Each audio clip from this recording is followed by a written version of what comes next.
Hey everyone, welcome to UFO Hub livestream. Today's open lines where I hope to talk to some of you, sharing your stories, whether it would be metaphysical, spiritual, or any other stories that you might have. It's basically just open lines for anyone that would like to call in and share something interesting. Sometimes, not always, we'll go into politics and many other things, so don't be shy. Usually the way this happens on this show is I use Telegram, and so in the description of this video, you can go and download Telegram. There's a link to the UFO Hub group where you can basically see a voice chat going on there right now. You can join it and then just simply tap that little fella that looks like he's raising his hand to want to speak to me. I'll look out for you in the queue, and it basically depends on who comes in first, second, third. I will then have you guys brought in. So just a few things. If you do not want to chat on Telegram or be heard in the chat itself on YouTube, you can simply put down 3 asterisks before your question, so it pops out at me a lot easier, and I'll answer your question if I can, or if it's a question for one of the people that had called in, we'll do an interaction in that way. For this coming up Friday, I'm going to have Penny Kelly on, and she will do a little bit of updating about some of the recent things, some information that she has, and then I figured we'll go into Q&A again, because there are more pertinent questions that you might have that she could answer, so might as well give you answers in that way instead of you just listening, hoping that she might or might not cover a subject you're interested in. And and definitely podcasts. So recently I've uploaded the entire library of UFO Hub, converted it to MP3s and uploaded them to podcasting. So it's basically available on Spotify, Google Podcast, Apple, Spreaker, iHeart. So in the description below, you'll also find all the different links as well. So I hope you get to listen to some of these shows. They seem to be a lot nicer regarding censoring, and that way I don't have to worry about that. Okay, if YouTube takes down a video because of something they didn't like, I can for sure have a podcast up for you to listen. And a perfect example in that, the last 2 shows, they were kind of limited. They were saying they were not advertiser friendly. One I was able to contest, the other one I didn't even try because I knew exactly what they were talking about, and I knew I wasn't going to have any luck with that, so I left it at that. So, okay, let me see what we got here. What I'm going to do first is go over a few things. So I'm going to go over some food shortages, and I'm going to go into showing you some videos about the La Palma UFOs that I found, but it was actually Rainbow in the Telegram group that had posted, and so I would like to show it to some of you, because unless you are part of the Telegram group, you most likely did not see these, and I figured this is the channel for that kind of stuff. And let's see what else I'm missing.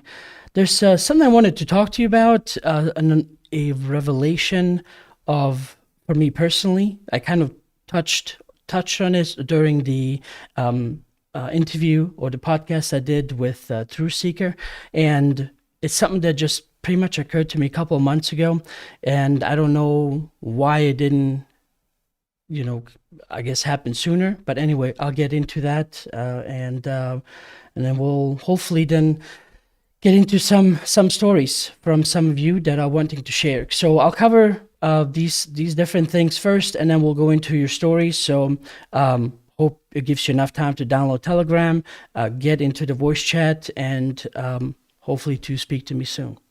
So I promised last time when I talked to some of you about the different shortages that I will try to do my best to get video footage and whatever else I happen to see. And unfortunately, I don't have much. I basically just have like one video, because a lot of things that have been happening that I will go into, I just kind of want to be in the moment as it's happening to absorb it and kind of analyze it and keep it at that, only then all the other thoughts kick in of like, oh, maybe I should take a video or take a picture or something like that. And so if I'm covering what I'm talking about today, is prevalent, then that means you pretty much going to have your own version to see around your area where you live, at your local stores, whether it be a hardware store or grocery store, you name it. So you don't necessarily need to have a picture of, from me showing you, hey, this is how it is at my local places. But about, I think it's been over a month now, where I made an announcement, and it was based on a feeling that I had that was just kind of basically just kind of set to prepare, right? Or prepare. And I was telling everyone that because it is this metaphysical way into which this information came to me, I don't expect everyone to believe me.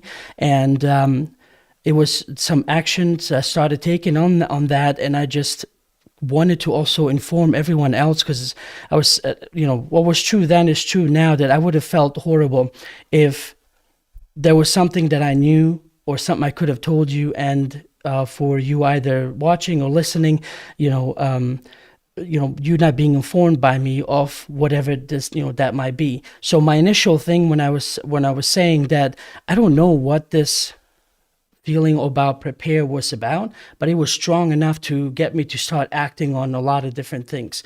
And so what I really didn't get into too much detail was that the month that I took off was basically me basically preparing. So what I did is this generator, as some of you know, I've made that, hooked that up, made a little housing for it, so it's kind of isolated from the elements, and it can run in snow or rain. And generally, generators can, it just helps having a little cover over them. That's not going to be, if there's something worse coming down the pike, it's not necessarily going to be this long-term solution, because that requires gas. Will I be able to go get gas if things get any worse? I have no idea. But at least I have it basically set up and ready to be used for more important things. So if I have to run power so that the stove or fridge or freezer or anything like that can run for a little while to get back up to its freezing temperature, or in stove case to heat up to cook something, it would be more of a convenience. So we really think about it, if shit hits the fan, and we're off, and we're way worse off than initially thought. It doesn't matter how much you prepare now. You have to have more of a fluid solution, other than to just store, and then use it up when needed. It would have to go to the extent of having your own garden, growing your own food, so that you constantly have your own supply of food. And so for now, it's winter. If most of us, all we pretty much can do is just get cans, get food that'll last a lot longer on the shelves. But basically, what that month that I took off is just getting the place and pretty much the family as good of a position that I could possibly put us in, because this might not be a popular point of view, but, my family and the way we live is, we still live in a very traditional way. So as the man of the house, I have to take care of the family. And so all these things that involve building things, preparing stuff, getting things ready, is mainly kind of, a job for the man to do. And of course, my wife is 110% there and doing everything with me, but it was always just kind of like under my guidance, because of over the years, it just so happens that I've always kind of been, I guess, in these different groups. Like I used to be a member, part of the Zombie Squad, for several years, where basically this group where they basically prepare for any kind of disasters, whether it would be earthquakes, storms, power outages, and just basically just getting your immediate surrounding ready to be still usable, instead of just the second the power goes out, the second water disappears, you're kind of stranded and helpless. And so anyway, having that knowledge, she just kind of basically, whatever advice I had, we talked about it, and then she just help me get that ready, whatever we needed to do. And so that was pretty much the month that I took off and did. Of course, there were some other piddly things, small stuff, but just kind of use that opportunity to do that, and you can too. And so let's see which part I want to go into first.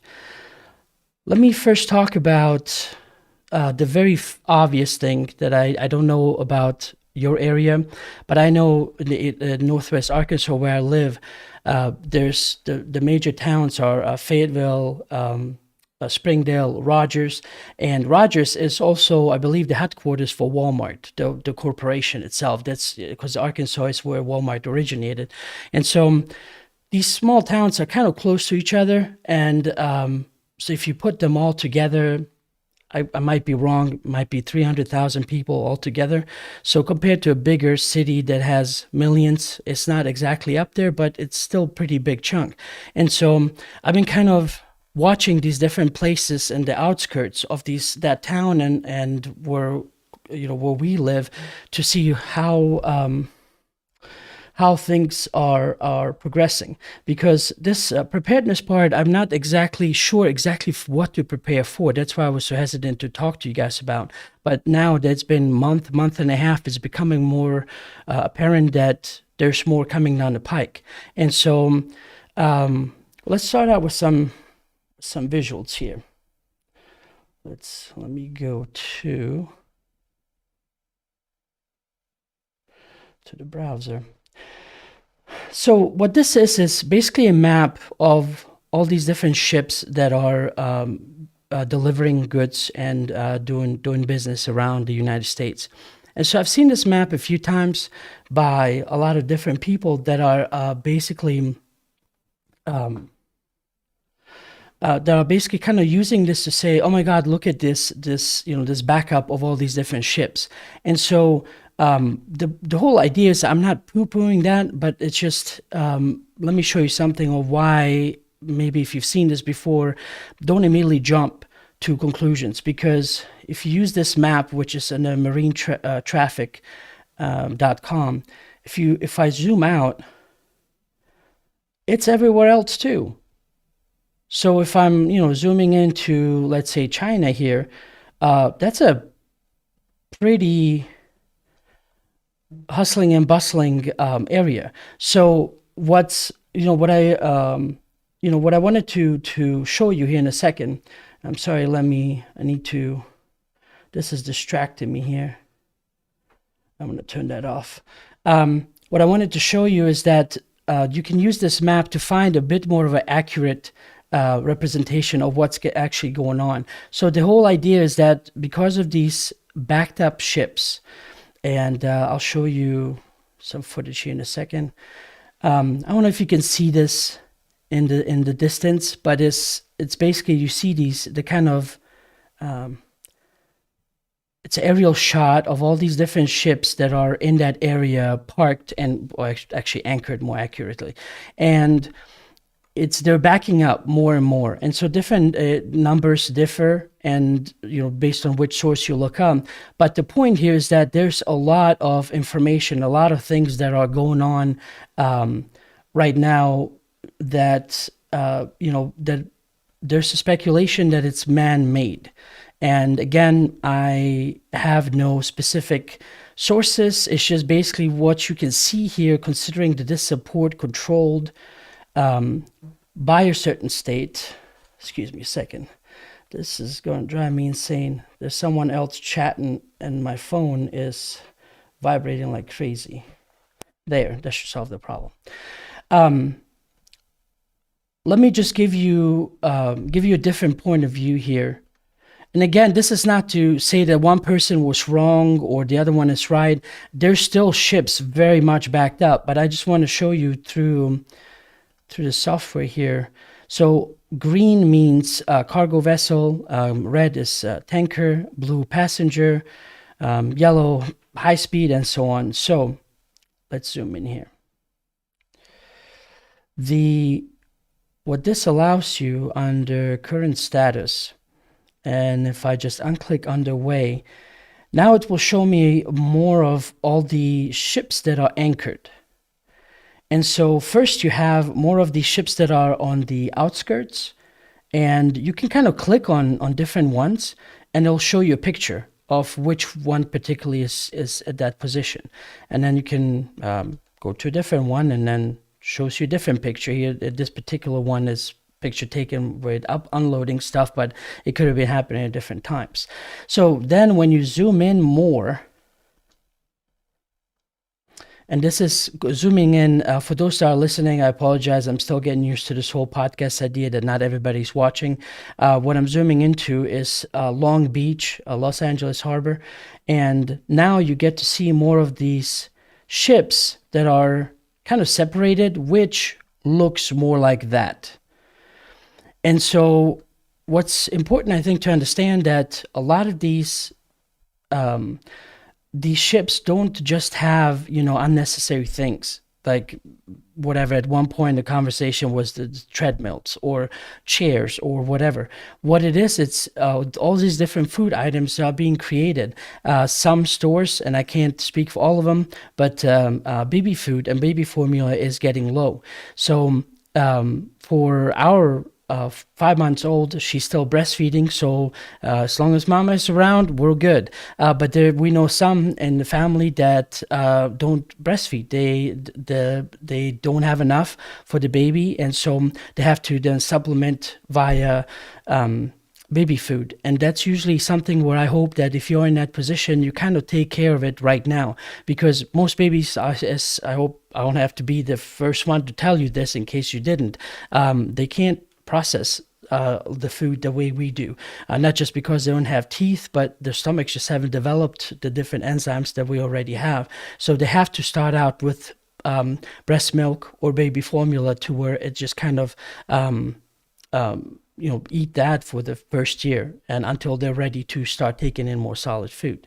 So anyway, this is something you can look up yourself. Make of it what you will, because that's what sucks nowadays about today's climate. There's some talks that California has changed their policies and the requirements for these different tankers. And some of them, I'm not sure if this is just the both sides fighting, or if it's true, but like ridiculous stories that, if true or not true, they're ridiculous in either way. If a ship is coming in and a person happens to be sick, or at least just one, whatever it is, whether it is the C word or something else, they turn the entire ship around. Now, I hope to God that that's,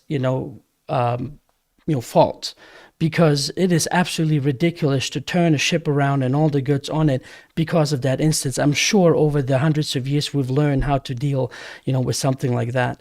And then, of course, the different requirements for different ships, how, whether they're green or not. So again, that's just what I've heard. I'm sorry that it has to be more in this, I guess, in this rumor mill way that I'm delivering to you. But I'm hoping that you also spend, some time to search out there and find out more information, because there's only so much I can find. I'm sure if I keep going at it, I'll find more.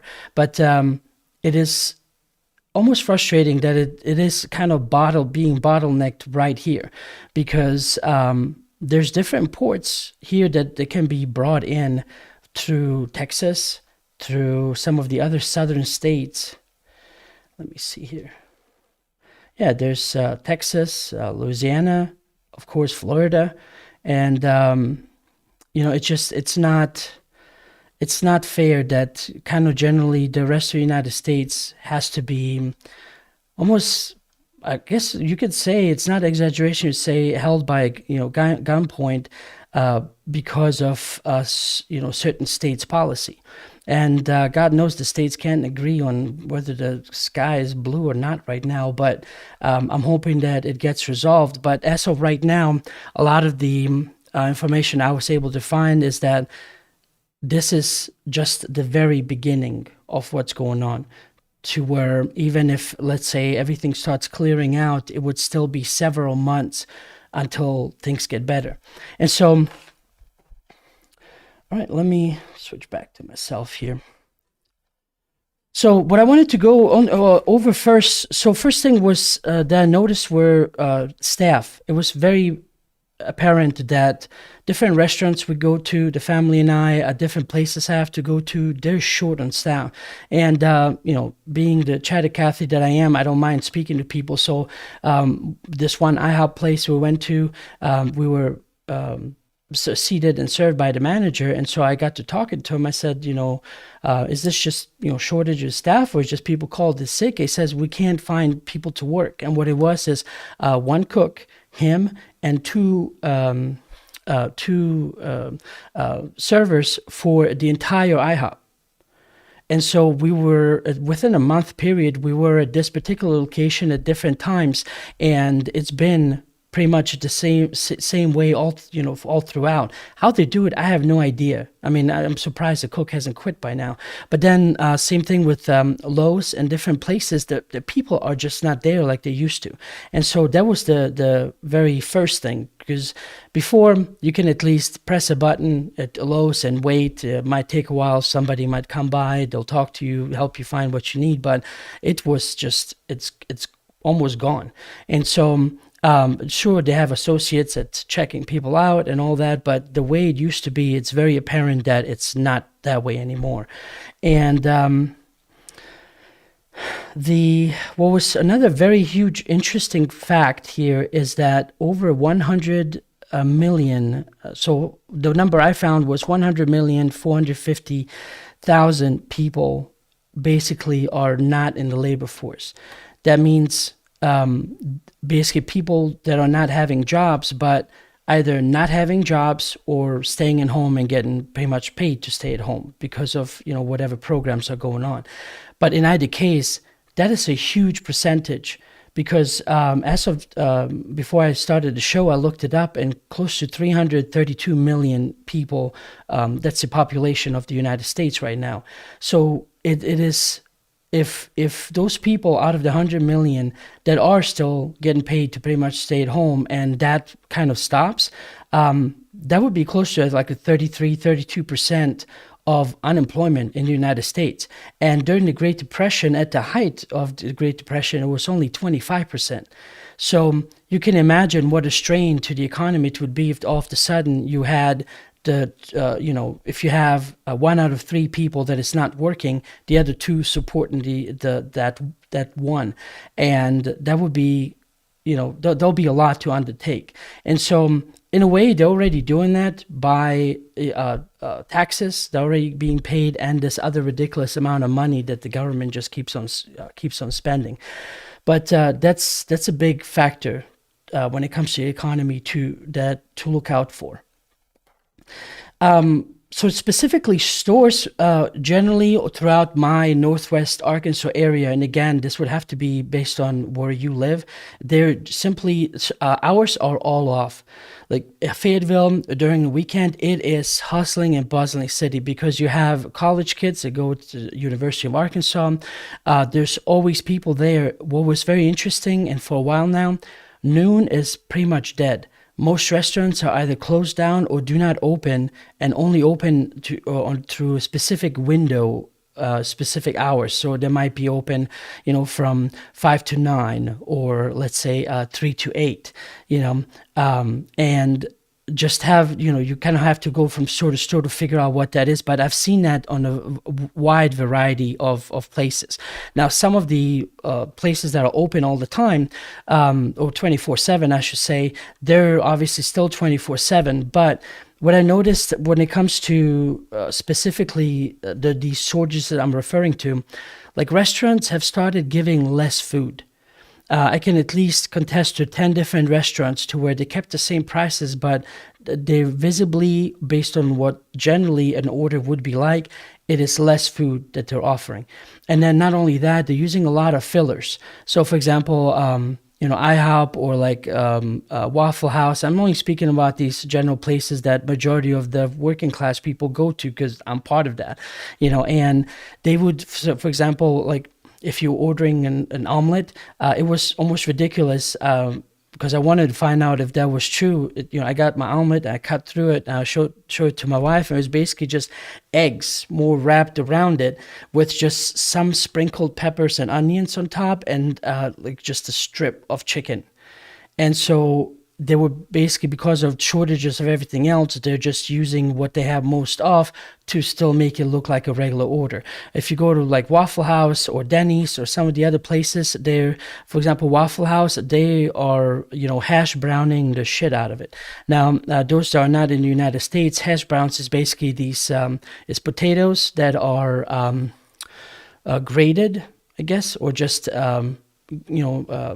I don't know how I should say, like cut out real small and then fried over a stove, so that it's usually eaten as a side. But they're basically making entire dishes out of them now. So you'll have a hash brown dish with some protein on top, like steak or chicken, or maybe an egg, and then you have a smaller burger with a hash brown on the side. And so my wife has never been to Waffle House, so we're like, why not go? It's something new for us, to do. And as we went, and she was looking at the menu, it's front and back, and she's like, oh, well, no wonder they're quick, because their menu is very simple. I was looking at it, I said, this used to be 50 items. Now they only have like maybe 10 altogether, and they're very limited. Steak is gone. They pretty much only have like sausage patty and bacon on the side, and that's pretty much it that are offered as sides. And so these are the type of things that we noticed. Different places and restaurants just simply a lot less food, or they would have signs up saying, because of shortages, we're going to raise all our protein up by $1, or because of shortages, we're substituting with some other things. And so compared to a month and a half ago, when I first said something, until now, it's become visibly it's very noticeable that there's a lot missing. You go to Walmart, which is a common place most of us go to, shoes are pretty much gone. Picked through different aisles are either one item taken and spread out. Meaning whichever item they have more of, they would spread it out on the shelf to make it look like it's a lot.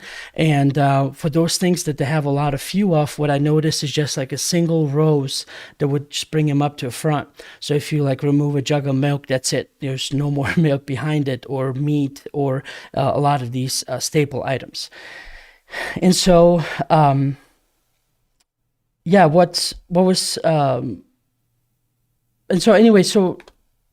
whatever you can do without fear, without having to freak out and like, thinking, oh God, I'm too late. And, if this continues, it would become a lot more difficult to find what you need to find in the store, if not go without, and God forbid, if not even being able to get any of the type of food that are of substance.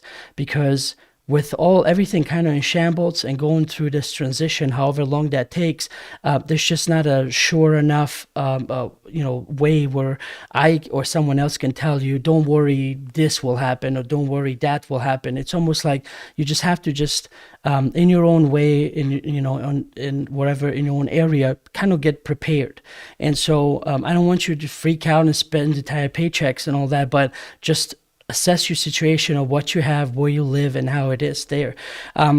I found out that because I have some connections with people that still work at Walmart and work at different warehouses and have been working there for a long time, so they're in the know. And I'm not going to keep it a secret. So if you're around this area, I hope you take advantage of it. Certain Walmarts and Rogers is where all the different CEOs of Walmart, the big shots, go. And so those Walmarts will always be, stacked, will always be full. So, basically they kind of taking care of themselves, and then everything else from that circle is what's starting to show gaps in the supply chain. And so if you're looking for something and you're kind of generally within 10, 20, even 50-mile radius of this, if you're listening to this might be good information to have. I'm sorry that I don't have much info for those listening in Europe, but just kind of trying to stay up to date and watching different people that have their own little YouTube channels and keeping others updated. They're kind of saying that Europe has slowly started having the same issues, to where the speculation is like whatever's happening in the U.S., the European nations are kind of 4 weeks behind, roughly. And so, yeah, and then just in conclusion, I want to show you. Let me see here. I want to show you one last video that I thought was pretty funny. Okay, where is that at? Well, let me. Sorry, I'm basically just know I set up my screens, but I'm trying to find exactly where everything is.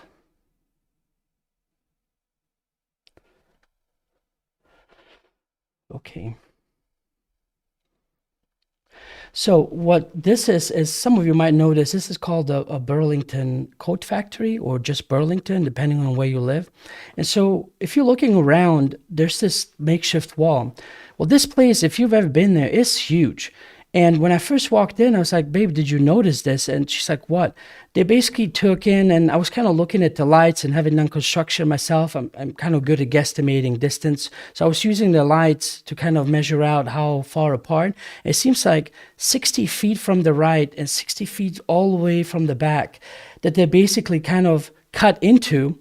And then I went into the area, and you can see here, they basically, that area that they cordoned off, it's nothing but just empty coat hangers. And basically, if this was out in the open, it would look so desolate to the entire store. So they cut everything in, took it in a bit and created these separate walls to where you basically just, seems like there's still plenty out there, but they're actually having a lot less product. And that's basically been the case for a lot of these different places. And so that was just one of the videos I managed to record. It was so apparent to me, and it was so obvious that I was like, I have to take video of that.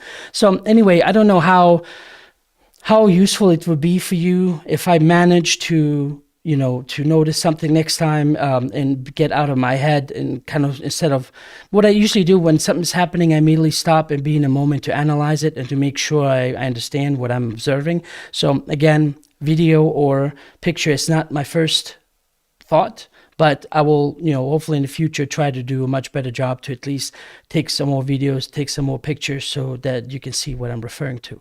But in either case, wherever you are, I hope you're taking more precautions for yourself and for your family. All right, so while we're on this screen, what the next thing I wanted to go into is the La Palma UFO. And this was shared by Rainbow on the Telegram group. I have way too many windows open here. So what this is basically a videos that this is a basically a video by this volcano, and there's these different unidentified flying objects that are kind of set up information. Later on, towards the end of this video, you'll see there's more of a cell phone footage that's kind of looks like they're coming into formation or getting into their spots, and then some more videos that were captured by others. But I wanted to just make you aware of this, in case you've already seen this, or you haven't seen this, or you haven't heard of this, that this was captured by several people. This especially, I think it'll show it here, that there's some kind of flying object coming around the corner, and there it is again, circled in red. That was captured by somebody. And I think they're going to take the picture and invert it to where just more apparent shapes pop up, and they should be able to see it a little bit clearer. And especially what's interesting on this one, it's the projection, the way it comes in. So yeah, here's the, I guess, cell phone image or camera that somebody recorded of them basically flying into a position.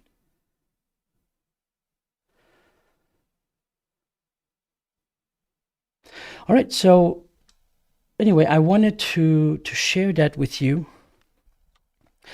And before we go any further, I want to give credit.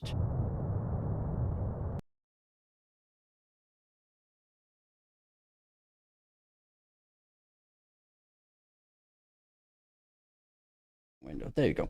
I want to give credit to Oracle, I believe is the name, where it says "Let us unite here," and also to Shane 018. This was on Twitter, and basically there's the footage again of them aligning or getting into position by the volcano, and then more footage as they're already done and lined up, and then of course the one coming around the volcano spewing out the lava. And so if you want some more information, you can go to on Twitter and see what else is available there and what else was shared. But at least wanted to give you this info. Okay, so let's see what we got here. So we got Labels369 on Twitch. Welcome. Larry, welcome as well. Okay, and then Labeled to 369 as well. Hi.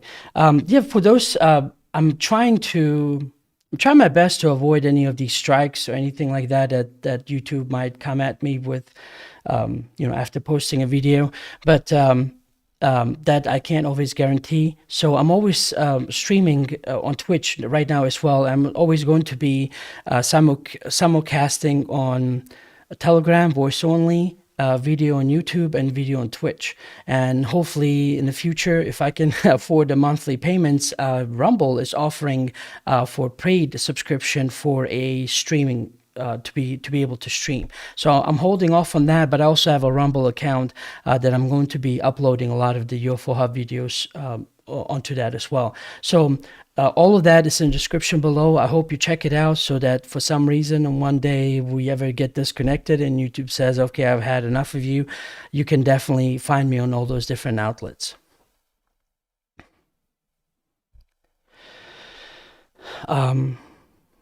Dolly, welcome. Good to see you.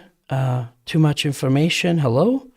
Yes, and they're both saying goat milk. Yeah, that is something I didn't think about. If you have neighbors or somebody around you that can hook you up and supply you with some of that for the babies, that's definitely something to do. I know my brother-in-law and their first child, they pretty much grew up on basically on goat milk from the get-go.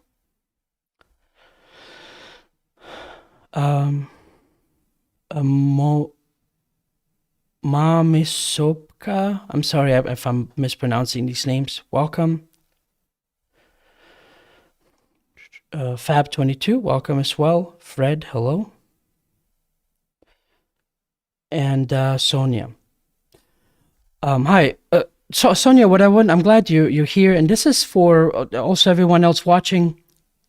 Please check to see if you, for some reason, are unsubscribed from this channel, or if some shenanigans like that go on. Because what I'm noticing, a lot of videos, for example, would say, like in Sonia's case, that's why I remembered, she had posted a link from BitChute, I believe, to one of her channels, and saying something like, I hope I don't mind it being shared.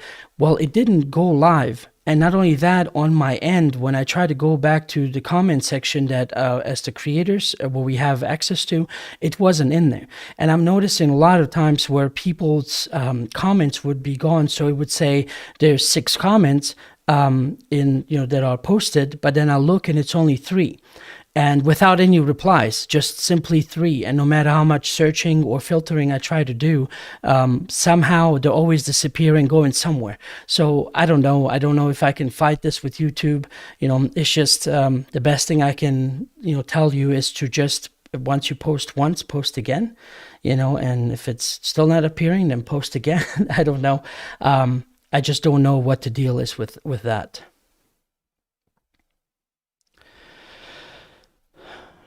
Okay, let's see. All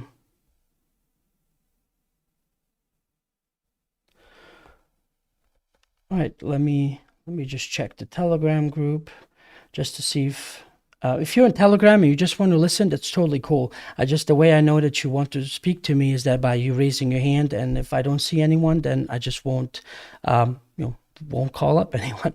But yeah, it's right. You're starting now. If you can want to make your way to the Telegram group, go ahead and join it, and just start getting in the queue, and I'll start bringing you in as basically in the order received. But what I wanted to hi, Star Brother. I just saw that you logged in as well. Something that I mentioned, and this was truly an oversight. It's just something. There's so many things that are on my mind that I kind of slipped my mind. For the longest time, when I first started coming out and publicly speaking in 2017, you've often heard me talk about a story about my experience when I was 11, and about these very small hooded beings that have frog-like faces. And it was, obviously that occurrence has stuck with me my entire life, but I never really took it anywhere beyond that. And so obviously doing this for a while, and having specifically talked to Whitley Strieber, talked to him twice even, have his books, but never really, watched any of the movies like Communion that were made from the best-selling book that he had, Communion. And it was several months ago where my wife and I were like, let's sit down and actually watch this. And it blew my mind when I saw this one specific scene, because let me shift back to the browser, because I found the pictures that I want to show you. When it came to this scene, I was just taken aback, because for one, I have no idea why it took this long. I'm sure there's I always tell you this, there's a reason why things happen when they happen. But having these experiences, I still can't help but just still be in awe for not having seen the movie sooner than this, or having basically come across this until that specific moment.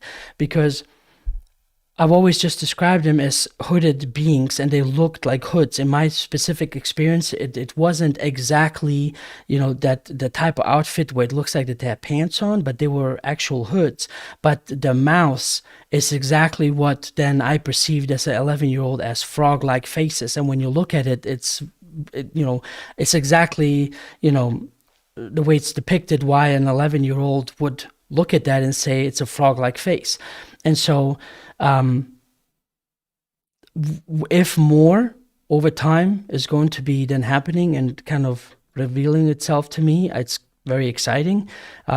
If this is pretty much the last thing that I'll ever pretty much come across or put two and two together, then that's okay too. But I just wanted to share that with you, because for as long as I've been out there and speaking, I've never, I always tried to describe them how they looked, but this is pretty darn close to my experience. And I guess it's no accident for me doing what I do now, and then having the opportunity to talk to Whitley, and then obviously in this indirect way coming across this representation. So anyway, I wanted to put that out there and let you guys also see as well. So when I'm referring to these small hooded beings that have frog-like faces, this is basically what I had as the experience. The only difference was that their faces were greenish, so they weren't this gray color as it's portrayed in this particular picture. Okie doke. All right, so I've 45 minutes. Took a lot longer than expected. So I've covered all that I wanted to cover. And if there's some of you that want to speak to me, please log into Telegram. Otherwise, I'm just going to go through some of the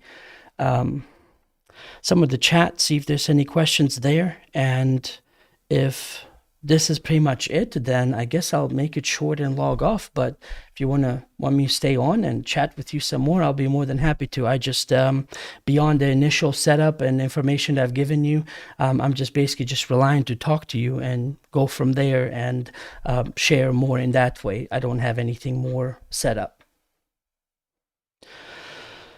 All right.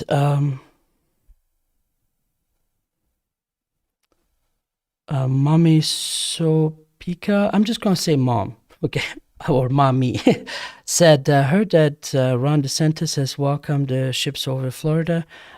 Yes, I've heard that too. It doesn't seem like that there's any more information coming out about that, but I'm certainly hoping that they use different routes. Labeled said fear mongering. Not quite sure what you mean. If you can elaborate, I'd appreciate it. Okay.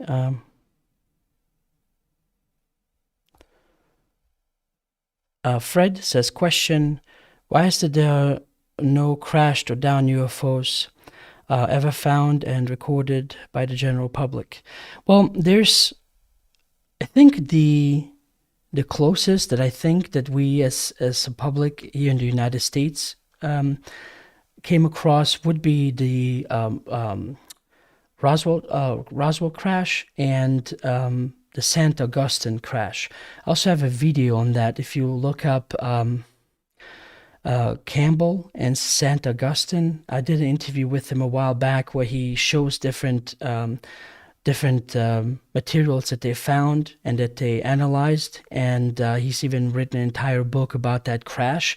Not like to just publicize, but like a very technical book about, from what I was able to gather, pictures and how hard is the metal from here, and what is it kind of made out of, and it was definitely weird. So I would recommend kind of looking up that video, and then there's some links in that as well where you can look up and see to maybe you can gather some of the information in that way. But the issue, I think, when it comes to crashes, they're not that very common, because a lot of these different beings in their ships are not mechanical, like ours. Some are, others are more what we would call more like light ships, but that appear physical to us, especially if they have these glowing shapes about them. And so they're not independent things to where like we depend on, let's say the fuel to travel to the engine, and for this, for the fuel to be compressed, and then spark plug to ignite it, to then create, generate horsepower to propel the vehicle forward. And if all of that functions just right, we have a moving car, right? But that's just how we create things. A lot of their stuff does not function that way. It's not things that just all of a sudden kind of would stop working for some weird way, some weird reason. That a lot of these ships are, I guess, for lack of a better word, and from what I was able to gather, I wish I had more of, like, based on my out-of-body experiences, that I was able to ask more about that. The information I'm about to give you is more through talking off camera with specific contactees and people, and different books and different people that I was basically able to gather, that a lot of these ships are grown as opposed to built. And a lot of the ships are grown through these specific crystals to where they're in tune with the pilot, so that it becomes a natural extension of the pilot. And so majority of the things that would be involved with these ships is that as they're grown, they're imbued with these certain frequencies, which, I guess, for lack of a better word, we know them as star charts. And so the ship would pretty much kind of memorize these different star charts, and so the pilot, all they would pretty much do is just using their thought to say, okay, we're going here, and it will be up to the ship to basically make it happen to go to whatever location that the pilot wants to go. And so if there were any crashed ships, which for example, based on this one memo that was given by an FBI agent. I have to find it. I don't have it ready right now, but you can find it and search for it online. It goes by a specific name. There were speculation that it was the radar and the type of radar that we had back in the 40s and 50s that actually interfered with the pilots and navigation, that caused the crash. And based on then some other information that I'm sorry I don't have the proof. If I did, then we wouldn't be sitting here talking about all this stuff. Is that these particular aliens that did have this crash, they immediately resolved it, whatever the problem was. And so it's very uncommon for these crashes to happen. Now, of course, excuse me for a second. Get some water here. There's also in Russia, the Soviet Union was also dealing with, I think, one or two specific crashes that were happening in different parts of Russia that they then, or the USSR at that time, that they then went out, retrieved, and then God knows did whatever they did on their end. But what's interesting is that soon after that, that both sides, the United States and Russia, started pretty much getting into, I guess, what you might call it, remote viewing, and trying to then figure out exactly the powers of the mind, to where can you spy on each other without actually having to send spies physically? You know, can you find out how many missile silos each side has? Can you find out all this different information? And my speculation is that whatever resulted from these different crashes in the USSR and the United States, that at one point then they did have, and there's stories, but I'm not going to get into right now, that they did have some communications for any survivors that were there, and then quickly realized that there's more to the mind than what meets the eye. And so I think through those different interactions by whomever they encountered, that they started kind of looking into I guess what today is known as remote viewing, to just kind of see the mind to be this powerful tool that can be used. And so I think that that kind of the remote viewing came about from these different crashes. But yeah, it's not to answer your question again in short and directly, it's not common for crashes, and because of the reasons I set out. They're not simple mechanical things that we can just shoot our BB guns at and take them down. There's a lot more that's involved regarding that. Sorry, got a message here. Let me see. Okay, Israel said, I want to chat. Give me 15 minutes. All right. Well, if I see you here in Telegram, join in. Then raise your hand and we'll chat away.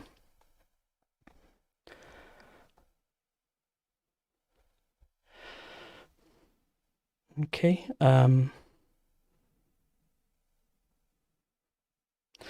Okay, Star Brother says, hi, Adnan. We'll see La Palma UFOs later. Just came here. Okay.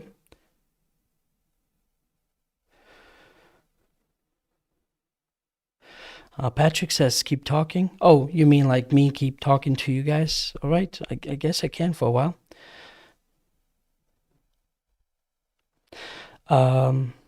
Corvus Sauron says, it's like Stargate, Ancients Tech.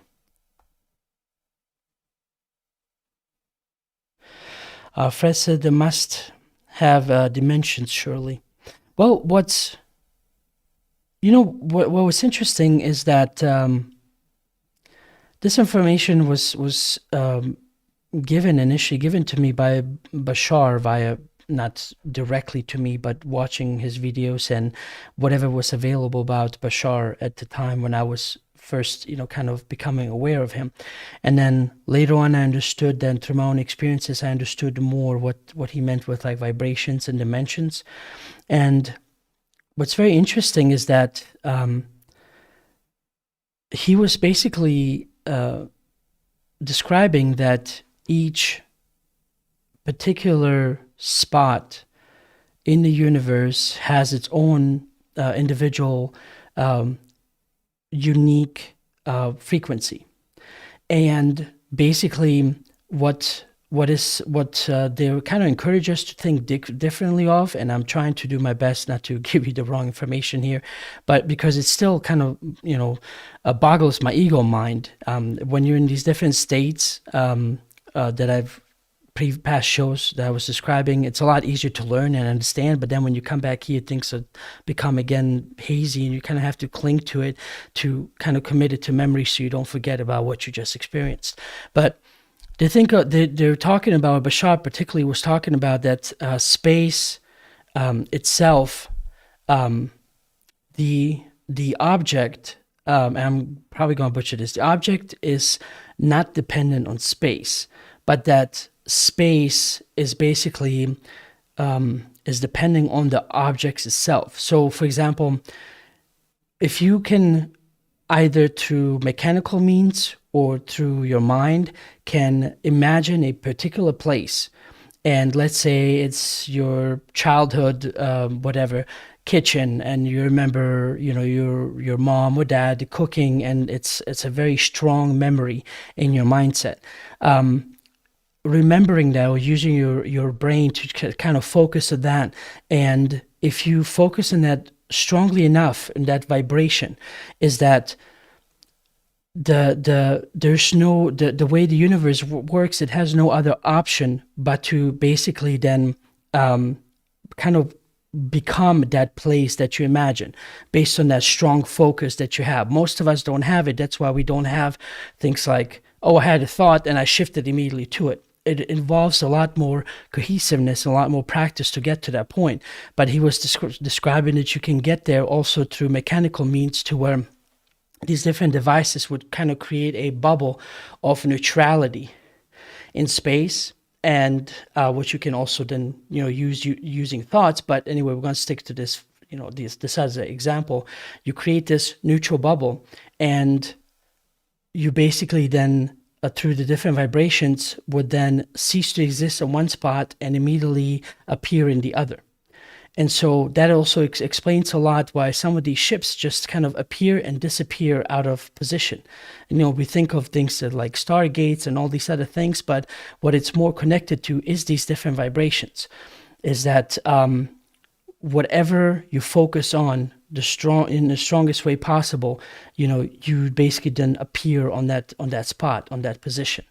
And so that's how they travel, because he was talking about how we always travel through space, like we're kind of, what do you say, like we're traveling over a orange or orange peel, and there's a distance to be traversed. They don't do that ever. They just, they can move, but when it comes to traveling, they just appear here, disappear there, appear somewhere else, because again, of those ships have already memorized these different frequencies, and the pilot simply wills it. But before I get to Israel here in a second to share his story, I just want to finish up with this part. This is one of the interesting parts about these different vibrations, is that we always like to think about these UFOs, always going over these different missile silos and these nuclear rockets, and that they're doing something to them to where they kind of, disable them, or do certain things to where it does not function anymore. And we always think of it as like, oh, they don't want us to destroy ourselves. They don't want us to do this. They don't want us to do that. Well, actually, it's a little bit more colder than that. And when I found this out, I guess I perfectly understand, but it's really funny how we always as humans apply a definition that is not always the case. Because of these different vibrations and these different already pre-known setup charts, all the other alien races use it. These different vibrations, they know that's how they travel. That's how they go from place to place, go to these different places. And so when you have something like an atomic blast or a bomb going off, it doesn't just disrupt our space in which we're in, which they say we have entire freedom and free will to do as we wish in our space. And it has to be our free will that makes whatever happens happen. They're not going to interfere with that. We always thought that by them interfering in these blasts that, they're trying to stop us from destroying ourselves. And what they're actually more accurately doing is that depending on the projection, they can almost kind of feel like a ripple effect throughout the universe. If something was about to happen. And so when you have something like a blast, it creates a ripple and tears up all these different frequencies in that space and time. And so because it affects other dimensions and quite possibly other beings that are on those other dimensions in certain ways, they then prohibit a certain blast from happening so it doesn't get outside of our bubble. It's almost like you're messing everything up in your own sandbox, so stay in your own sandbox. Now, of course, they don't want us to destroy ourselves, but they're not even gonna, unless we make that choice not to destroy ourselves, they're not gonna go out of their way to stop ourselves from our own stupidity. So anyway, I don't know if I've mentioned this before, or there's always new listeners or new people watching, so I figured why not mention it now. All right. Let's see here. So, Israel, you are unmuted on my end. Unmute yourself on yours and tell me what's on your mind. Is it Adnan, or how do you pronounce your name, brother? It's Adnan. You did it good. Yeah, it's Adnan, Ed, whatever. As long as I know you mean me. Adnan, dude, I'm so honored. Thank you so much for taking my call. I just barely found out about you. I want to say like a couple months ago. Oh, okay. Well, good deal. Welcome. Please make sure you're close to the mic. Yeah, let me Is this better? You sound distant, like you're kind of blocking your mic with your hand or something. I'm trying to take it out of speakerphone on my phone. I don't know how to. Let me see. Anyway. Is there no other? Is it only doing speakerphone? That's interesting. I don't think it can go any other way. I think it just the background. My car too. Okay. Well, how about this? Raise your hand again when you're more ready. I'm gonna mute you for now, but just raise it again when you're ready and good to go. All right. Hello.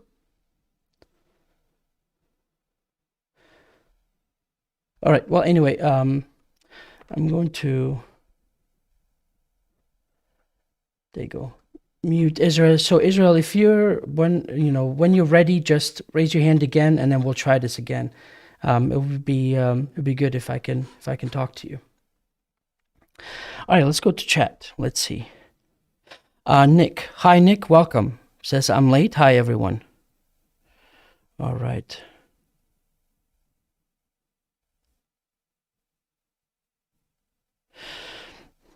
Oh, labeled sad. Turning away shipments for whatever reasons is feeding into scaring people. True. Patrick, hello. Welcome.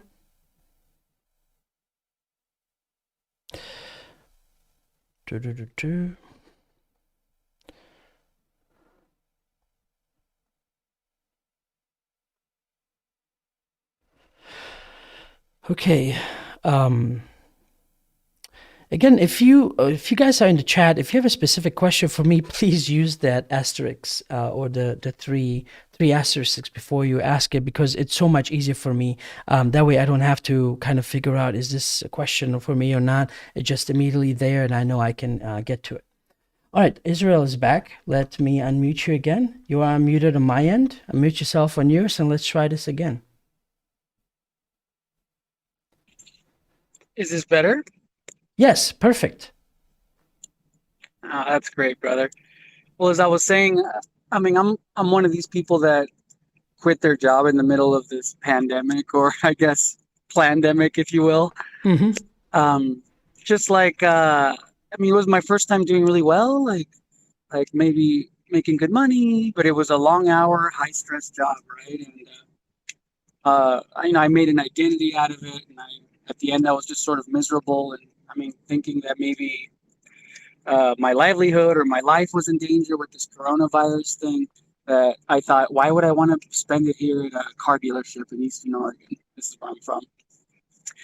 And Right. so right away, like I went inside, right? Like trying to deal like maybe with trauma, psychology. I have a background in addiction, so maybe with that to try to go inside and work on me. But almost right away, I guess because I wasn't working so much or something, I kind of felt that there was something going on. I don't know, I guess systemically or society wide or globally outside of me, right? Hmm. And and yeah, it was kind of in that context that I found you. I mean, over here there was always there was one guy who I call him Crystal Man, but he has like it's a botanical garden, it's a wildlife preserve, wildflowers, but he's got crystals all over the place. And I know that he was into UFOs, and I had met him like a couple years back, and he mentioned UFOs, and I sort of just questioned him about it, and he was probably the first guy that talked to me about UFOs that I felt that he wasn't rambling, a guy that I Hmm. thought had a deep understanding of the subject and kind of like convincing, like, oh, okay, dang, maybe there's Right. something to this. And I really cannot remember how I found you, but I'm just grateful to have found you. You're another person that it's probably just a personality thing, but that I see you and I just kind of, I mean, I want to believe this stuff, but it's never really come in a package, that I found palatable. You're always like, oh, Right. this guy's crazy, this guy's out of his mind. Uh, and I think you, and I think of, and I'm just getting into the subject, so I don't know if there's like factions or if you don't identify with this guy, but Richard Dolan, do you know Hmm. him? Yeah, I had him. I interviewed him several times. Oh, that's awesome. Like he's one of those guys too that kind of talks. I'm like, oh, okay, I believe this guy, Hmm. and you're one of those guys. So I mean, I'm on my way to a previous commitment, but I just wanted to make sure to get a little bit of airtime and Well, just I to be think able to the connect with the you. more well, first of all, welcome and thanks very much for just being part of the community in whichever way possible. Even if it's not me, at least you might find some answers somewhere else too, But generally, the community kind of separates itself between the nuts and bolts and then the kind of stuff I talk about. And so, what Yes, because yes, it's not that I do not want to look at nuts and bolts. If you know a little bit of my story, that's how I started out. But in order to find these true answers, to find more, you have to branch outside of this. Just what document does government have? What kind of yes, alloy metal can you analyze? And it's not because I wanted to. It's exactly as a investigator. That's where it led me. Because I can't say I'm a true investigator, but then say, but I don't want to look at this part, right? It was almost like, okay, why are these people talking about contact? Why is all this other stuff happening? And in my case, it wasn't that hard to figure out why people are looking into it, because I've had my own experiences, but it was all just dormant. And hey, let's not be crazy. Don't talk to people about that because they're gonna look at you like you're crazy, and so on. And so over my own period of growing and understanding things, you just kind of have to make that choice. It's like either I follow and go down this rabbit hole and find out all that I can with as sort of a truthful mindset as possible, or I forever put this away and never talk to about it, and about it ever again, And life just seemed a little bit more duller not to, follow up on these extraordinary experiences, that I've had and then that others talked about. Because why is it, because it's not exactly a popularity contest to come out and say, hey, I have contact with aliens. Usually it's met with, ridicule, laughing, not so much now, but at least no respect, and it's like, and what human being that's part of this planet doesn't want to be accepted in one form or another, right?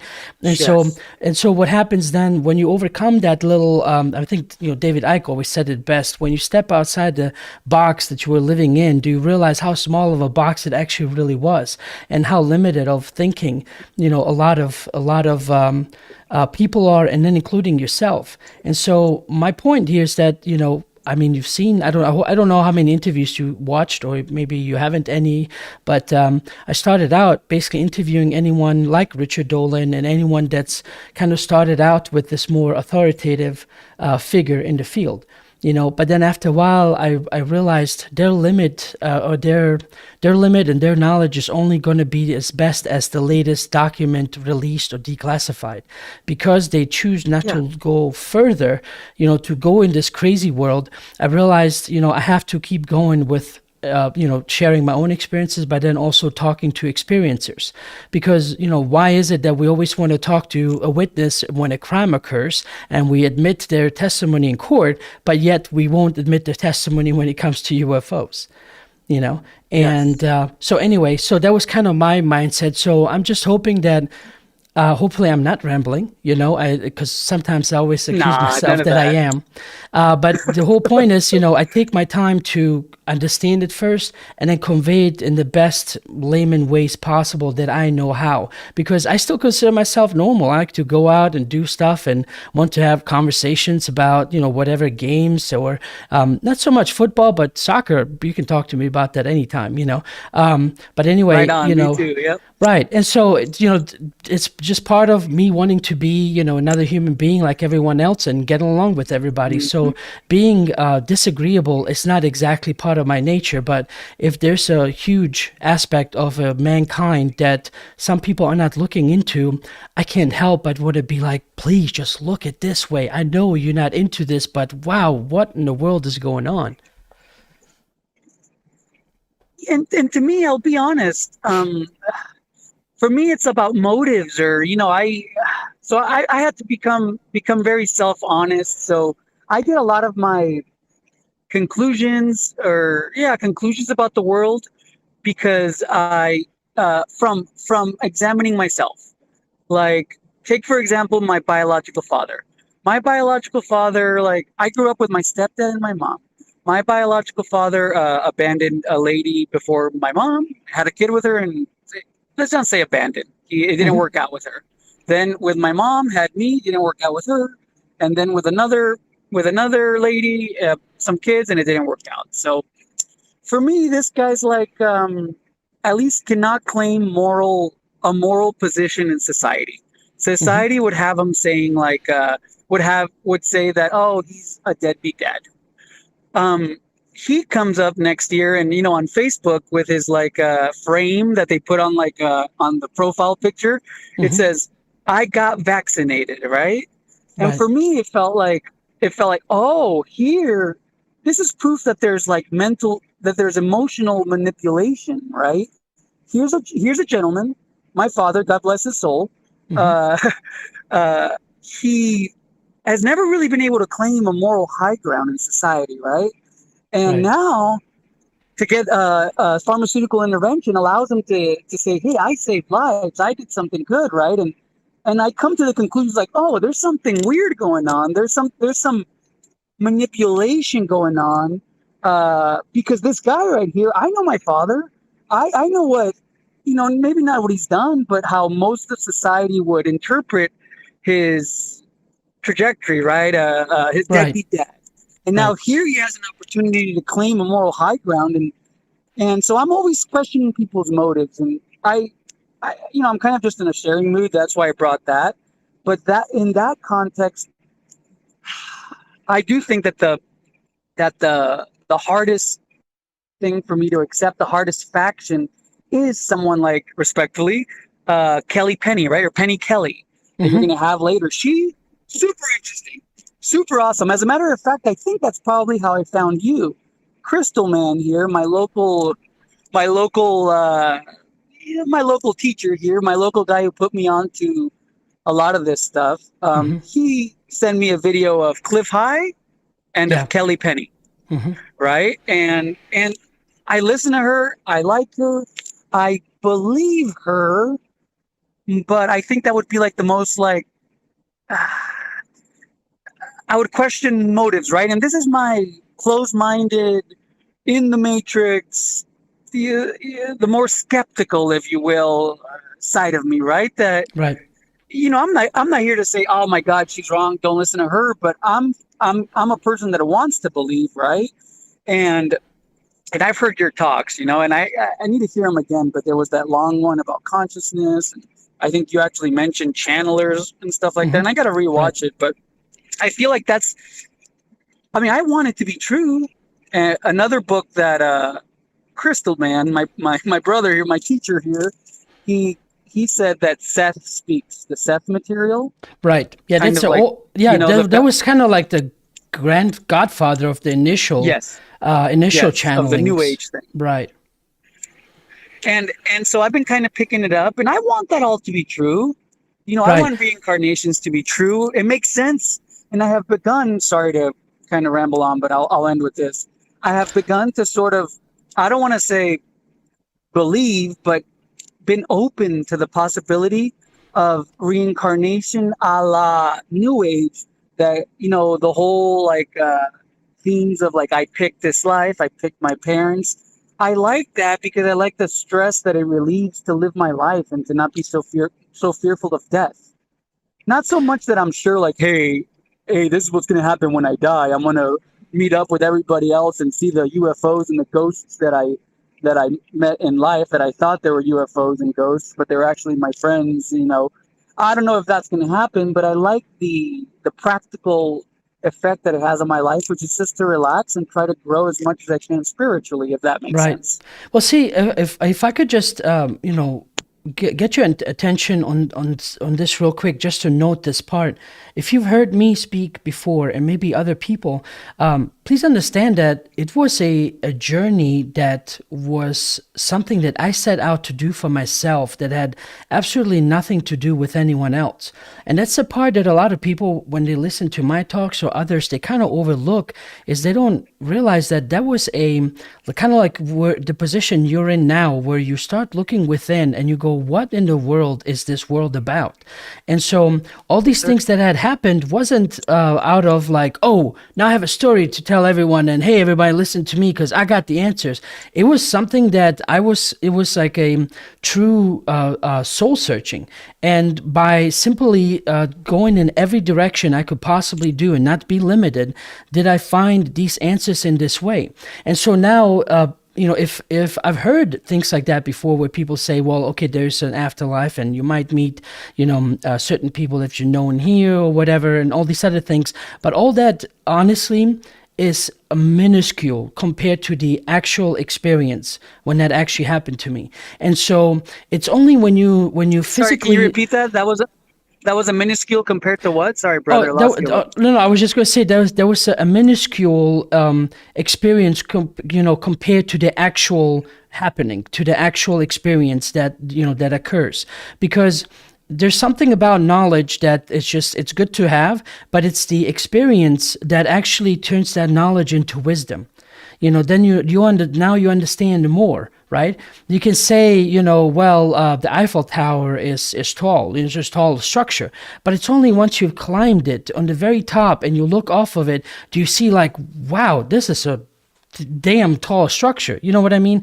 And so it's always the doing part that basically set me out to go about doing what I possibly can. Now, in my case, because of how things led, it was a combination of meditations and binaural beats, and then it branched out into psychedelics. Not saying that that's a path you have to take. It's just that certain I want happenings. to take that path. But see, the certain happenings or certain things will happen and occur to you to where you get your clue. You will get a clue to where, oh, okay, I need to go in this direction. Oh, I need to be doing this, right? Because life has a certain way to kind of nudge you in that way. But again, it's this simple mindset of. Well, here, I don't know how much. If you heard this, tell me so that I don't necessarily spend more of your time, because I know you're going somewhere, you have to go somewhere. But I was just to give you a perfect example. So I was listening to Bashar, right, for 2 years. And he was telling me about all these other things, right? Where I was kind of like in the same boat where you were, where I said, I want to believe, because it sounds exactly like what you said. It gives me answers. It reduces the stress. I don't have to constantly carry on my shoulders. So what next? What's going to happen? Is there karma? Is there good or bad? Is there this, all these different things? Because I was simply taken in through the auditory and visually what he was saying, but it stayed on that level. Right. And so I was on top of my roof, where I was basically, there was, constantly leaking, and I'm applying tar on top, applying tar to patch up all these different holes, just trying to do what I can while it's dry. And I just sat there and I said, here I am again, listening to somebody for 2 years, right? Here I've been trying to find answers based on my own experiences, just what happened when I was 11 and why I got into UFOs.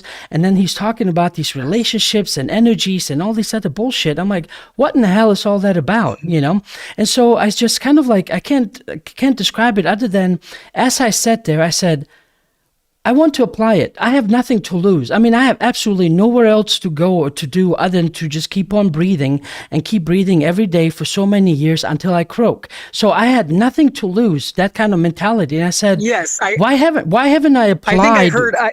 Okay, right. So basically, it was just, why haven't I applied what he was saying? And so he was always talking about is what you put out is what you get back. And so I just sat there, and in the way he was describing it is, without any kind of, building up the scenario, whatever. All I did is just sat there, closed my eyes, and it wasn't necessary knowing what I know now, but it was just to get me truly in that mode of not only do I now believe this, but I'm going to go after this with my whole heart and soul and see what happens. And then I'll know for sure. And I put it out there that I just said I need new shingles because, all this stuff that was happening. And so that was my initial, I guess, initiation into this whole bizarre world of spirituality and all this stuff that people just think is wacko and woo-woo, that to where once I just accepted to change my brain in this certain direction, just to look into it, because it's not like I was going to do anything different. I still kept on living my life, going to work, paying bills, paying mortgage, driving my car like everyone else. It's not like I started floating off the sudden because of this newly found wisdom, But the whole idea was that, I opened the door to something new because obviously in the direction I was going to, it wasn't getting me anywhere. I was trying to find all these answers, but it's almost kind of like, seeing a door and there's the handle. It says, God, I wish I could open this door. I really want to open this door. I really wish I could just reach out in a handle and open it. So it just felt like that the whole time I was doing, just staring at the door handle, but not actually taking my hand and reaching towards that handle, turning it and then opening it up. So there's a physicality to the actual physical actions. So if you're talking, I'm talking about, I left friends. So meaning, there were confrontations, there were things that were awkward, to where I literally just left everybody behind. I just wrote an email and I said, it wasn't anything like, anything bitchy or anything like that. It was simply like, I've spent many years and many times with you guys hanging out and all these other things, but at no point did anyone, truly reach out to me as a friend. And I always try to do that, for them. And so anyway, it was just basically to let them know and to make that conscious choice instead of just being passive aggressive and stop talking to them. It's like I informed them. I said, thank you for all the times I spent with you, but I do not wish to interact with you anymore. And that was the last email. I just cut off all the people from that life. And what followed, obviously, it's like an entire... What life exactly, what life is that, or why did you have to do that with your friends, or you know what I mean? How did they get in the so way, for example, in the way of your that life path? included going to college parties, because I was 22. I was about to graduate, going to parties all the time. Then we'll go clubbing, and then we'll go to different bars where you sit there and there's cigars and we're, smoking cigars like we're the all be all people, and discussing about scores and, what team scored more and our speculation of which team in football will go on. And as I mentioned earlier, I wasn't really that interested in it. So I never really could add because they would talk about all these different teams that I wasn't too familiar with. So I always tried to find other subjects that I was more familiar with so I can kind of join that conversation. So it's that kind of life. And so the friends that I was around, they would always only take, when I think back on it, they would always only want me to help them, but they weren't always there to help me out. Sure. They would always want advice from me, but they would never give me any advice. They would always want me to listen to them, but they would never listen to me. And so those things, but I didn't want to give that up because, I have something to do next weekend. And if I'm not with them, what am I going to do? Poor me, I'm going to be all by myself. And so it's that kind of life. Loneliness is a bitch. It's got you. It has, and I shouldn't say you, but it can. Well, no, it's the best thing that ever happened to me is, because for a period of about 10 years was a time where I basically was single and no, very, very few friends. By this point, there were new friends that I found, but I just kept it to that bare minimum to where I just absolutely spent as much time as I can on whatever it is that I need to figure out. Because if I'm going I'm to be in that moving, stage right now. right?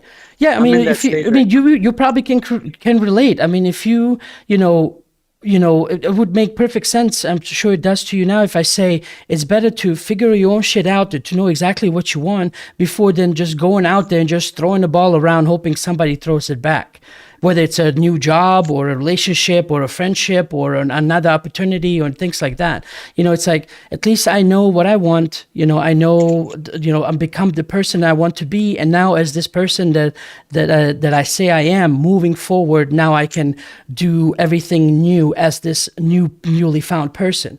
So this new, this person that all of a sudden doesn't have patience anymore for someone who's fake. Before I would be too nice, but now I'm a little bit more to their face, or don't want to, interact with them, Don't get me going on feminists, because constantly have arguments with feminists all the time, because there's, contradictions apparent, it's become very apparent. And so contradictions within myself and contradiction I see out there, I would constantly then have these conversations. Just to give you a perfect example, not that I was looking for a fight, but we were at this one particular event, and this one gal, she was just being very loud about being feminist, and about, all these things. And so she's like, she said something about, she was talking about how, men are doing, this, and they need to stop because it's not nice and all this. But it was stupid stuff like opening doors, and things like that. But that was the thing that got us into the argument. So she wanted all these weird things, but then expected men to open doors for her, right? And if they didn't, then they were horrible men, right? And it was such a blatant, obvious contradiction. But I said, don't you think that's a bit hypocritical? It's contradictory what you said. You want this freedom, but then you get this freedom and you complain that men are not being like men, and then we got, she got all, flustered and started kind of yelling at me. It's like, what is my deal and all this other stuff. I'm like, I thought we're having a conversation, So anyway, so things like that, like hypocrisies and contradictions, don't have a place in this new version of me moving forward, because it not only does it not do justice for me, but it doesn't do justice to anyone else. Because sometimes people do things that they don't realize they're doing them. Only when you point something out as a friend, does it become very obvious. For example, like one of the things I always talk about in my near-death experience that I had was something regarding many years ago regarding my ex-girlfriend. And so this was just, maybe a couple weeks, 3 weeks after we broke up, and I was just constantly going like, she's like this, she's like that, or how dare she do this, and blah, blah, blah. I mean, it's so long ago now. But the whole, one of the quote-unquote friends, he kind of looked at me, and he's like, what are you talking about? It's like, you were an asshole. I was like, what do you mean I'm an asshole? It's like, you were like this, you remember this instance, you remember that instance. And so I was taken aback. I was like, I thought you were my friend. What are you talking about? Why didn't, it's like, you were keeping this away from me, but, this whole time, but this is how you truly feel about me. And all these, like these nonsensical games I was playing, right? But the whole point was, that person that I was, that person that didn't see these contradictions, nobody brought them out to me. Only when he said that, it was another knife in the heart, but it was also another, journey then that I can then slowly take the knife and work on taking it back out, realizing where it came from, why it happened. And so that way I can now see what I'm doing, and then moving forward, not do it again and do it differently. So that's why I don't mind, or even when people have the opportunity, don't mind talking to people. Bring out things that if they, maybe, difficult to talk about, because if you don't bring it up, who will? That means there's some people who will be running around, let's say, arrogant, and they would never know because nobody tells them, because they don't want to confront them, and the next person doesn't want to confront them, and next thing you know, they think they're the shit. But in reality, their mindset is like in this way where it won't even help them. They're like, they would be wondering, why can't I get a job? Why don't my relationships last? Why? Because nobody told you you're an arrogant prick, and so But anyway, I'm just kind of spitballing, giving different scenarios that not everything is just always this nice conversation and, let me hold your hand and walk across the street real gently. It's like the biggest truths sometimes, are just these boulders that are dropped in your head and you go, where in the world did that come from? Sure, brother. Thank you very much for taking the time to speak to me today. I look No, forward thank to you for getting to know calling. I you. hope you're not late going where you're going. No, I'm here already. I just got here, and I just want to say, very nice getting to know you. I look forward to getting to know you. And you're doing these on Wednesdays now? I didn't hear that part. I think you said something doing this Wednesdays. Well, Wednesdays is open lines, and then on Fridays is Okay. interviews. I might switch them to Thursday, so Wednesday open lines and Thursday interviews, but we'll see. Sounds good, brother. Thank you for taking the time, and I'll see you next time. Okay, well, Israel, thank you, and I hope to hear from you again. Bye bye. All right, take care. All right. So that was Israel. If there's any of you out there that would like to call in and maybe for us to chat, I promise I'll chat less, but it just seemed like it was a back and forth conversation. So some of you that watch this, I give everyone their due diligence and time to tell their stories in their entirety and don't usually cut them off. All right, what else we have here? Lightning Rod, hello, welcome. Lightning Rod says, how about that old climate change? Don't even get me started. That's a different thing that, along with 9/11, climate change is like a whole thing that I can do a show on. Just, again, don't get me started. Okay. Labeled asks, did the frog-like aliens have any wisdom for you? No, if you remember if you've heard the story, it was an instance where they were around this stone altar with a being laying there. I still don't know who it was, if it was maybe my body or somebody else. All I know is that I was in this environment that was very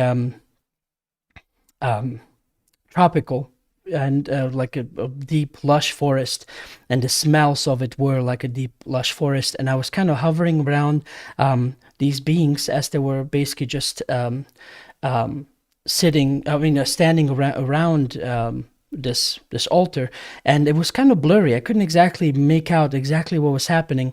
So as I was trying to focus, it just wasn't going anywhere. So I just gave it my all I had to just focus as much as I could. Like, why can I not see what's going on? And all of a sudden, the picture just turned crystal clear. And the second that happened, that's when I perceived more of specific beings standing around that altar with this being laying there.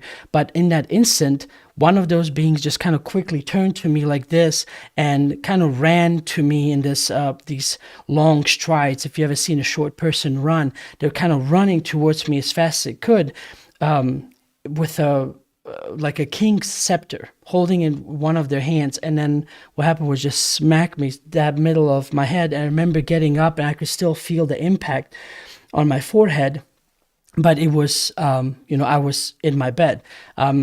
I kind of urge you to go back if you can to listen to some of the talks I've given without me having to repeat too much of that story. But that was pretty much the extent of that experience. I wish there was more interactions that I could gather more from it. And then, of course, after all these years, communion kind of gave me the confirmation to see that someone like Whitley Strieber also had experiences with beings like that.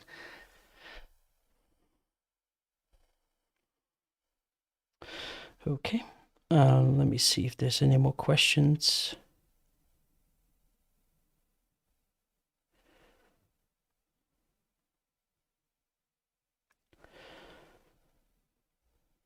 Okay, you guys just chatting with each other, which is good.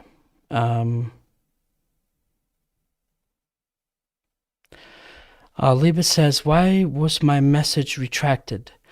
I don't know. You've seen me online, and it would have to be me to retract it. So I didn't do anything. I promise. Maybe submit it again or something. I don't know what's happening because what I'm actually using, I'm using like a restream window, and see if I can bring it in here. I'm using a restream window that basically just kind of looks like this, and it just tells me, okay, this person is on YouTube, the other person is on Twitch, and then their comments. But I did not remove anything, so I'm sorry for the trouble. Maybe submit it again if you can.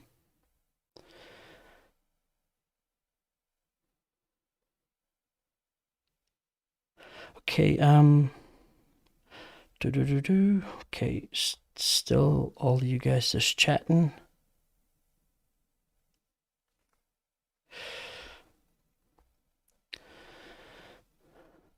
Blue Omni, hi, welcome as well. I haven't seen Blue Omni quite a while.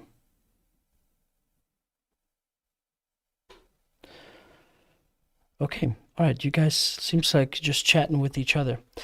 So if yeah, let me know. I mean, if there's anything else that you guys maybe would like to want me to maybe cover, if you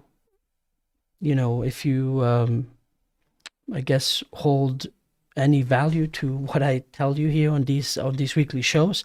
So let me know. Otherwise, I just want to basically thank you all again. I hope you catch up on some of the podcasts. If you can't watch, now you should be able to listen. I'm going to, as soon as this is done, probably tomorrow morning, I'll edit this and then put that up, and it will be available on all the podcast platforms. But yeah, Penny Kelly's on Friday.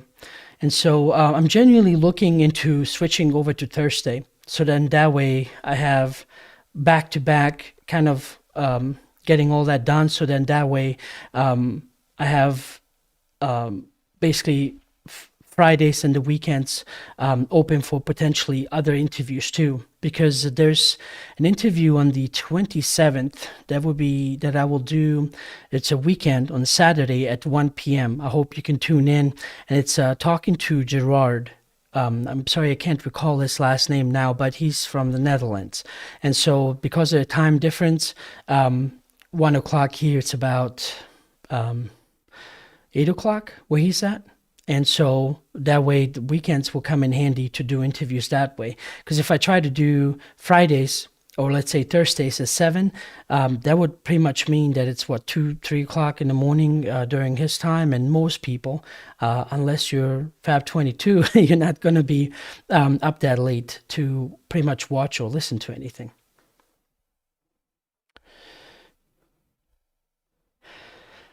Okay, Mommy Sopika said 2 asterisks. That's good. Not 3, but that's okay. At least it popped out at me here.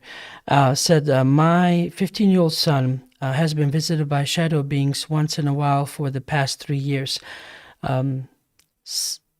Some scare him while others don't bother him. Should he try talking with them or ignore them? Well, just understand, in general, nothing really happens for no reason.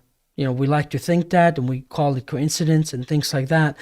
But if he's aware or can become aware of different beings, whether they're shadow or have a different forms to them or however they appear, there's certainly a reason or a time for him in his life to start looking into it.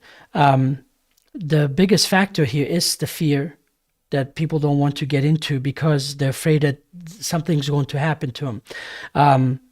There's also the obvious one that even myself, I can't help, but there's the initial physical fear, the shock. You go, oh my God, what in the world is that? And you're going to be taken aback, and your heart's going to be racing and everything. But it really requires really a bravery to just kind of stop hyperventilating, breathe, and just kind of realize that however many experiences that have been happened so far, right? He's still here, he's still here. And you haven't said anything if there was any kind of physical effects or anything like that. But based on what I know, they probably just appeared and disappeared, and that's scary, but they didn't physically harm him to where, he has cuts or bruises or was pushed, God forbid, off a building somewhere or something. Obviously didn't happen. But what I'm saying is, he's not being, all these things, all they're doing is just appearing. So just keep that in mind first. So before any kind of fear can develop, just stop and think. It's like they just showed up. It's no different than, it's a lot easier for us when, let's say, somebody comes to our front door and knocks to say hi, whether they're Jehovah's Witness or whether they're a friend or a stranger that's maybe trying to sell you something. But the point is, you're not standing there freaking out that they're there. They show up and they make themselves known. They announce themselves, through knocking, which is acceptable way for us. But when you're dealing with these interdimensional beings that come and go at will, you can't kind of, unless you stop to listen, whether it's an inkling of a feeling or maybe an auditory message or whatever it, comes through, you have to, unless you stop to do that, you will never really figure out what the point of that is. It's just unfortunately that for most of us humans, because we initially, anytime we see something like that or something like that happens, we just scream and run. Well, just stop and ask yourself the same question, like, how are you going to figure this out if all you ever do is just scream and run? It's so different than trying to go, meet people or people coming up to meet you. How would that look if you just scream in their face and run? It's, you're not going to go anywhere. You're not going to find any answers. You're not going to, make any friends in that way. So that's the only thing I can recommend him doing.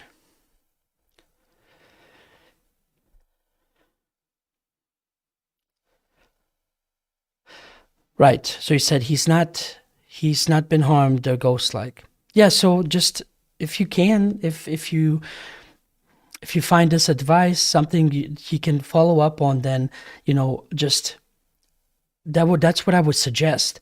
Again, I don't know his scenario. I just know that in my particular instances. So, for example, at the place where I was living from 2010 to 2015 in Robertsville, Missouri, I had this whole house to myself.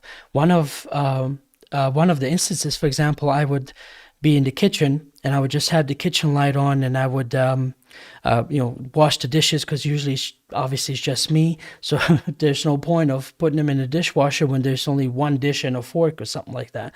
So I would be cleaning that plate and I would just get this inkling or feeling that I'm being watched, and I would just kind of turn around, and within that light portion of the way the light shines in the kitchen, I would just simply see an outline of whatever it is, but it would be very hazy. It's almost very translucent, transparent, but it's almost like a transparent cloud. But you can make it up to be this very tall statue being. And I would just turn, look at it, however long I can look at.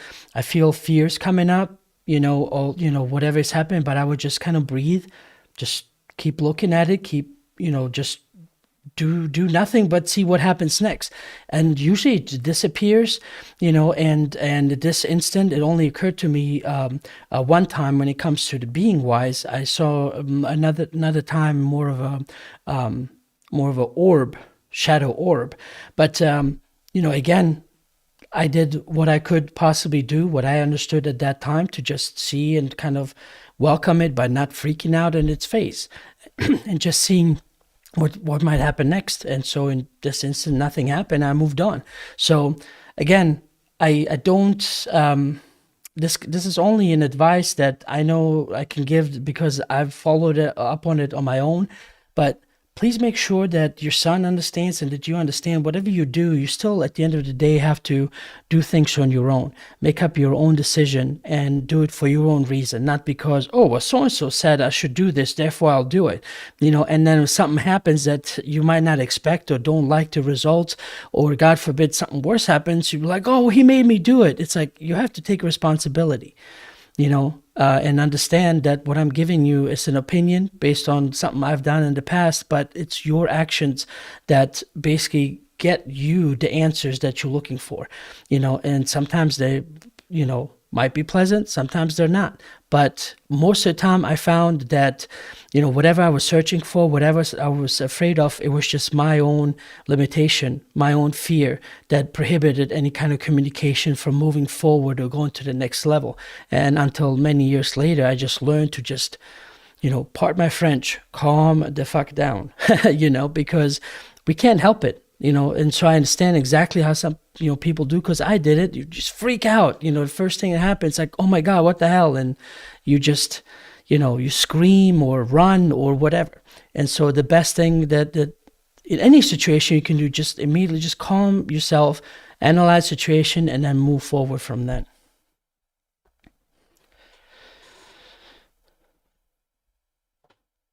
Okay. All right, I don't see any more questions here.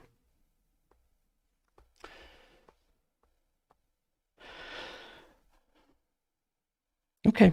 All right. Well, I guess an hour and 46 minutes is a pretty good time. So, thank you all again for tuning in. I hope you enjoyed it. I hope you leave me some comments. I know the shortages aren't exactly part of the whole UFO ghost type things, but I cover it because it's part of life, and it will affect you.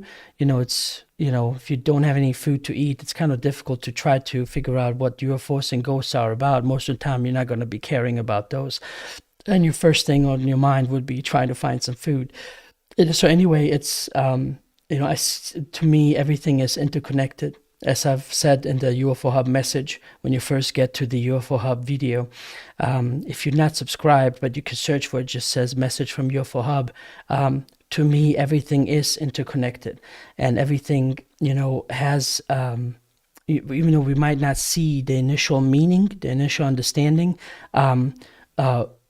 you simply just have to keep at it to understand how does this work together with that, and in relations to this, because a lot of us, we always want to figure out, like, okay, well, what do I have to do with, let's say, someone not getting food in Africa, for example, or some other country, or somewhere in the streets of America. At the end of the day, it all boils down to energy and frequency.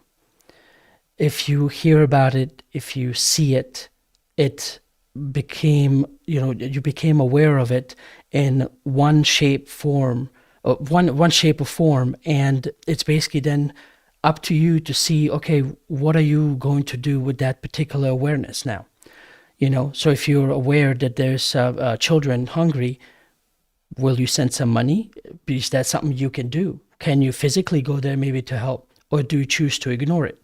Right? No judgment on whatever you do, but the whole point is there's a relation of why you're coming across the information that you're coming across. It's not an accident. Everything, that we perceive on the outside is a reflection of within.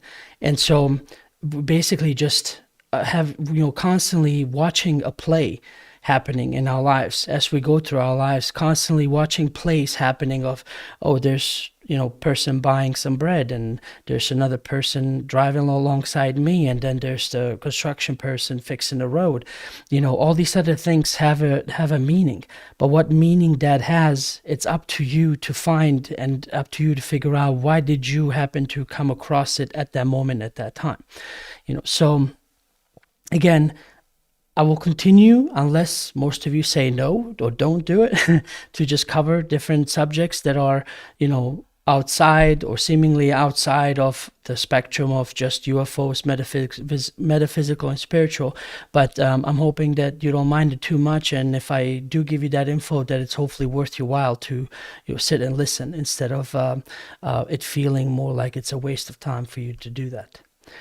So again, thank you all very much. I appreciate you for tuning in. So on Fridays, I try to usually kind of start the voice chat earlier.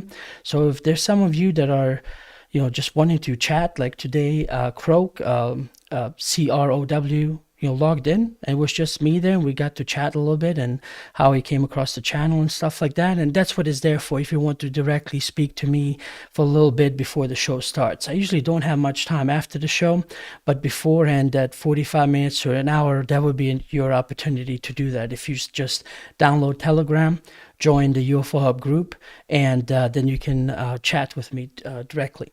Sometimes if I don't have time, you won't see a voice chat leading up to it, because I'm usually taking the time to set up with the guest, maybe working out some Skype issues, going over some planning before the stream starts with them. So sometimes I don't have the time, but most of the time I always do my best to be available here for you guys. So, all right. Well, thank you all again. I appreciate it. I hope you tune in on Friday to watch Penny Kelly with me, and I will see you then. Take care.